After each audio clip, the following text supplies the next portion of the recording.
Alors bonjour à tous. Aujourd'hui, nous continuons la lecture de la chaîne d'or. Et nous en sommes rendus au verset 16 du chapitre 6 de l'Évangile selon saint Matthieu, où il nous est dit: Lorsque vous jeûnez, ne prenez pas un air sombre, comme font les hypocrites, qui exténuent leur visage pour faire paraître aux hommes qu'ils jeûnent.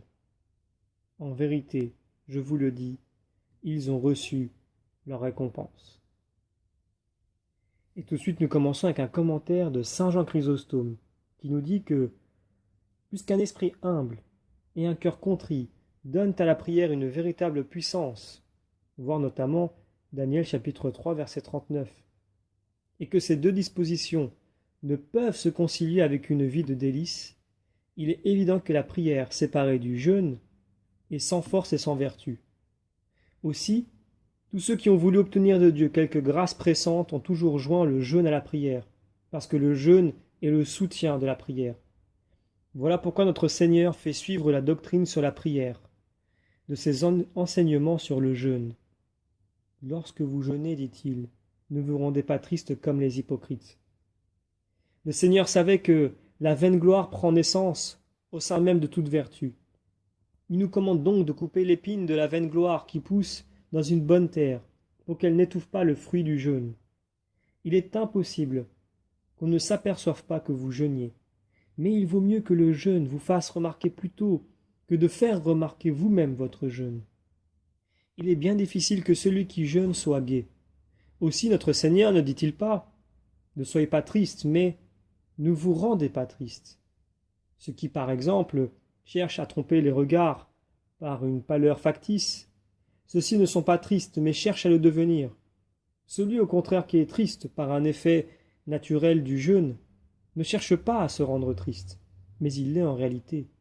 C'est pour cela que le Sauveur ajoute: ils affectent de paraître avec un visage défiguré.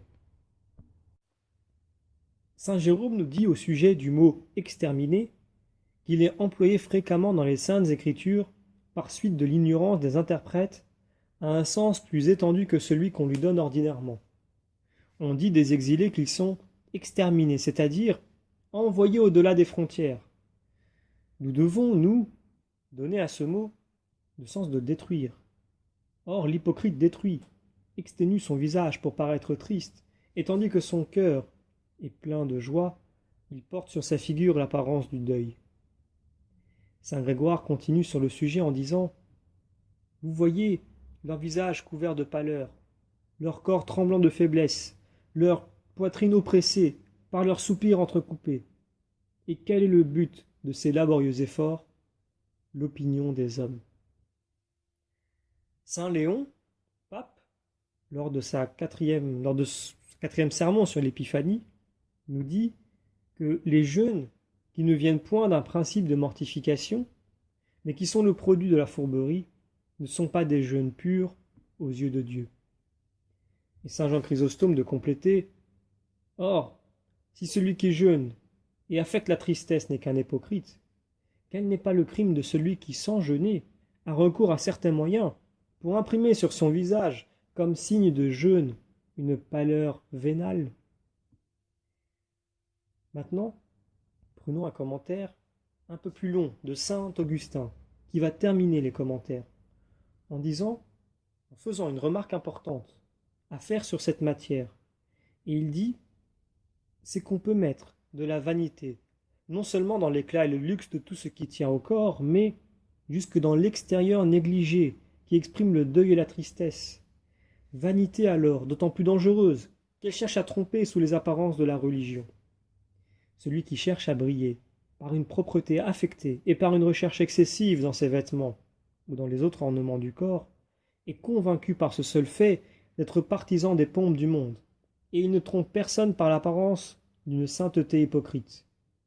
Quant à celui qui, faisant profession d'une vie chrétienne, cherche à fixer sur lui les yeux du public par le spectacle d'une maigreur et d'une malpropreté extraordinaire, s'il le fait avec intention et sans y être réduit par la nécessité, l'ensemble de sa vie prouvera qu'il agit ainsi par le mépris d'un luxe superflu et par un motif quelconque d'ostentation.